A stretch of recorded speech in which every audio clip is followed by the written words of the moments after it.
I now give the floor to His Excellency Vivian Balakrishna, Minister for Foreign Affairs of Singapore.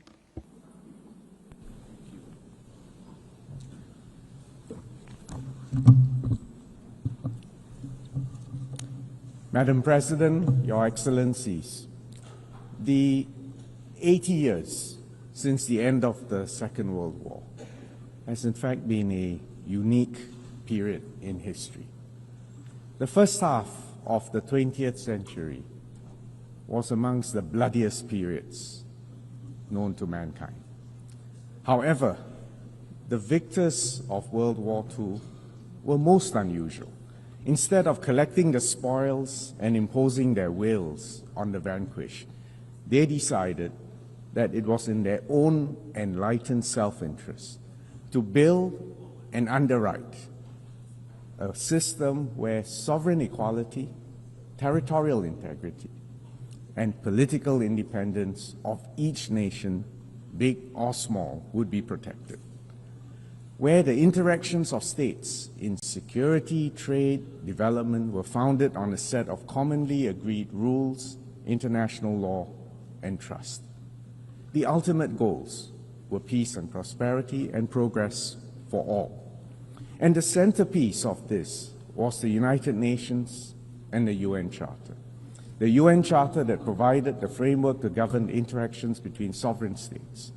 The International Court of Justice stood as the principal judicial organ of the UN, offering states a forum to settle disputes under the rule of law peacefully. For small states, it was a world that operated on principles and international law, where might did not make right. The stability and predictability offered by this system allowed all countries to develop their economies, to leverage on one another's strengths, and to accelerate development. There was unparalleled dissemination of technology, of ideas, and intellectual property. Trade grew significantly, and companies built global supply chains based on the principle of comparative advantage and efficiency. And Singapore is a tiny city-state in the heart of Southeast Asia, a small and open economy. We rode on these megatrends. And that's why in 60 years, a hardworking and disciplined people have built our per capita GDP from $500 in 1965 to around $85,000 today. This multilateral system, founded on international law, also helped us to manage the global commons. For instance, the UN Convention on the Law of the Sea sets out the legal framework within which all activities in the oceans and seas must be carried out.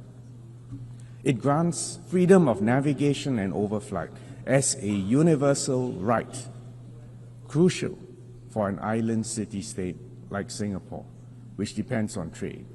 It also provides the foundation for coordinating global efforts on sea level rise, pollution, and the loss of biodiversity. Meanwhile, specialized UN agencies such as the International Civil Aviation Organization, the International Maritime Organization, set common rules and standards to enhance safety and efficiency of all these essential arteries. Of course, the system was not perfect. The rules were not always applied equally, and international law was not always respected. But nevertheless, there was a clear framework, and people and states knew what was right and what was wrong. The first few decades after 1945 were marked by decolonization and the expansion of the membership of the UN. The Cold War spawned several proxy wars around the world, including some in our region. But thankfully, as a world, we avoided another world war between superpowers, and mutually assured destruction deterred the use of nuclear weapons, although we all know there were a few close shaves. For small, newly independent states, and especially for those of us who are able to achieve national cohesion and effective governance, in fact, the last 80 years on the whole, was a favorable period of peace, prosperity, and progress. Madam President, Excellencies, however, the post-World War order that I've just described has come to an end. The current distribution of economic weight, of technological sophistication and military strength today is very different from the world of 1945. And it is obvious that the UN and the other international organizations have not evolved to keep up with the times. Add another factor. The primary underwriters of the old world order have now decided to take a more transactional, a narrower view of their national interests, and are less willing to provide public goods. And the sharper strategic contest between superpowers has also made them less able to cooperate, less able to underwrite, less able to manage the global commons.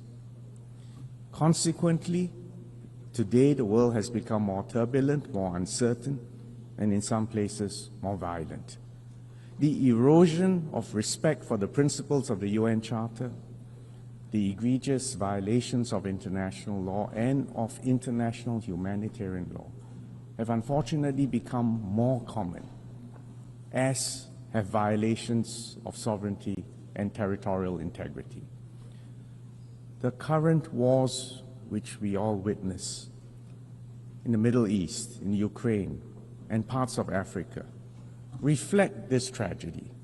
In all conflict zones, too many innocent lives are lost, preventable famines occur, and impunity abounds. The humanitarian situation in Gaza is dire and shocking.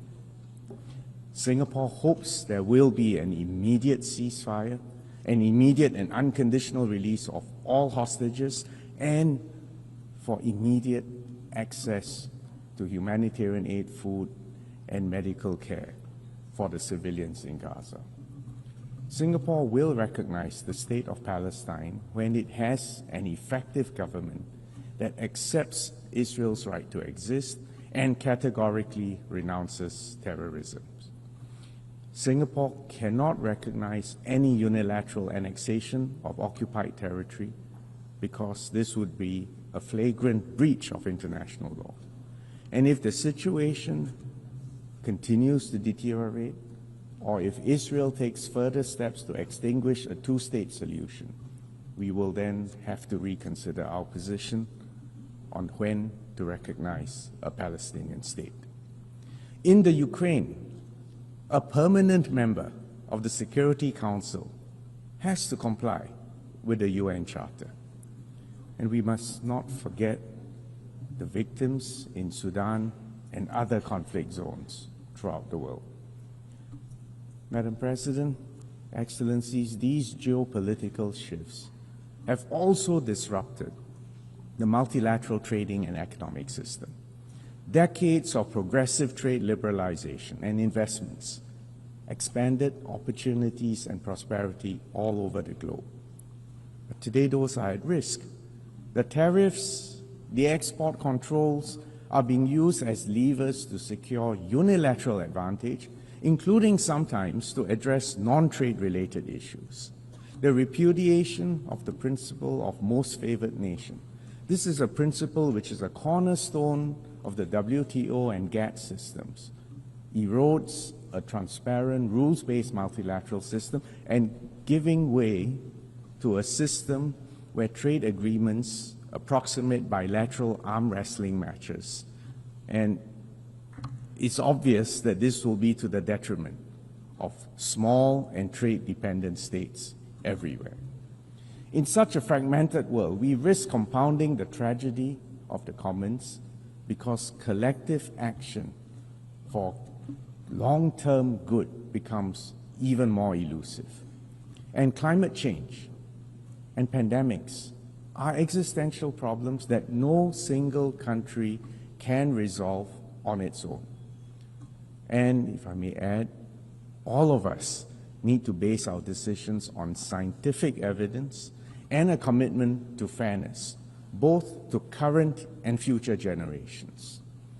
Notwithstanding this prevailing pessimism, Singapore believes that the multilateral system and international law, underpinned by the UN, still remains the best way to uphold global peace and prosperity in a fair and inclusive way.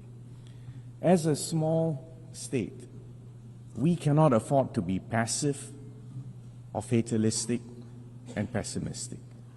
In fact, we're here to call on all of us to double down on multilateralism founded on international law.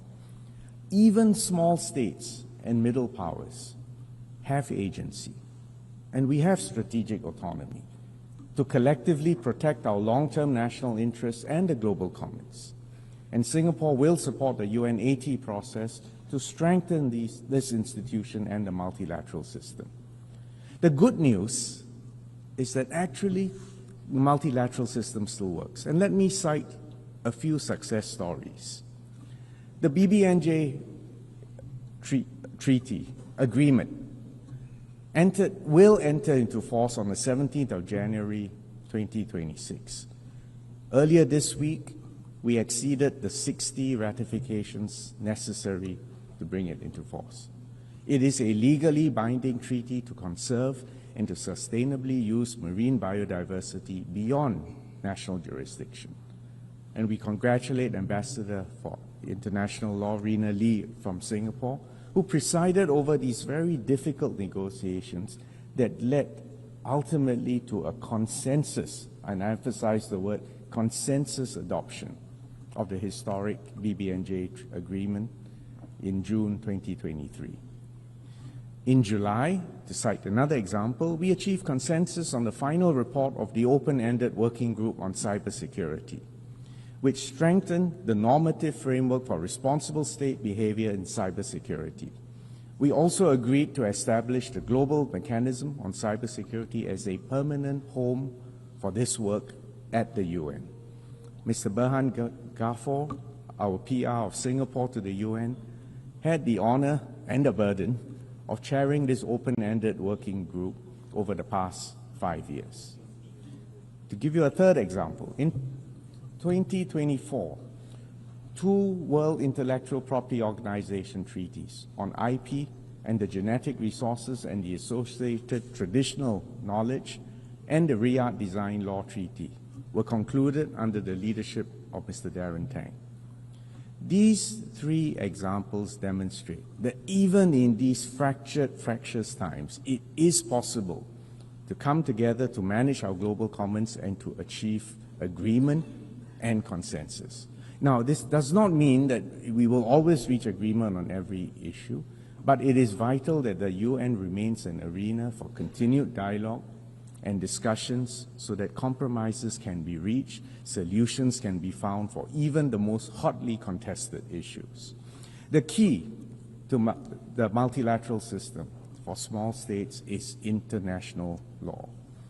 And on this note, I'm proud to share that Singapore will nominate Ambassador Rina Lee as a candidate for the International Court of Justice, which is the principal judicial organ of the UN. Our nomination underscores Singapore's deep commitment to upholding international law and support for the ICJ. If elected, Ambassador Lee will be only the second person, and in fact the first woman from Southeast Asia to serve on this court. Madam President, Excellencies, just as the world has changed dramatically in the last 80 years, it is also clear that the UN needs to reform to be fit for purpose for the next stretch. We need a more representative and a more inclusive UN that reflects current realities. The UN Charter confers on the UN Security Council the primary responsibility for the maintenance of international peace and security. It clearly needs reform to better fulfill this mandate. The increasing, and if I may add, cynical use of vetoes by the P5 must be constrained, and the wider UN membership must reach agreement on how this veto is to be exercised in the future. We commend the role played by the elected members of the Council, which gives the wider membership of the UN greater agency in addressing the pressing issues of the day. We also believe it is important to strengthen the relationship between the Security Council and the General Assembly. We need a UN that delivers for real people on the ground. Clean water, education, pandemic preparedness, social mobility, jobs, education, and an international financial architecture that delivers stability and prospects of progress for all. These are the building blocks for sustainable development and human dignity. The commitments made at the Summit of the Future last year signal our collective resolve to implement the SDGs. The UN needs to be future-ready and to harness the potential of emerging technologies like AI as a force for good for all. Early and constructive and inclusive multilateral engagement is essential, and AI's transformative force can aid conflict prevention, peacekeeping, and humanitarian options, but you all know there are also downsides and dangers, and it requires guardrails so that it can be harnessed responsibly. Madam President, Excellencies, the first Foreign Minister of Singapore said it best 60 years ago in 1965, quote, "Despite cynics who focus attention on its many shortcomings, Singapore has faith in the future of the United Nations simply because without it, there is no worthwhile future for humanity," unquote. These words still ring true today. So together, let's ensure that this institution continues to serve as humanity's best hope for peace and prosperity for all of us. Thank you, Excellencies.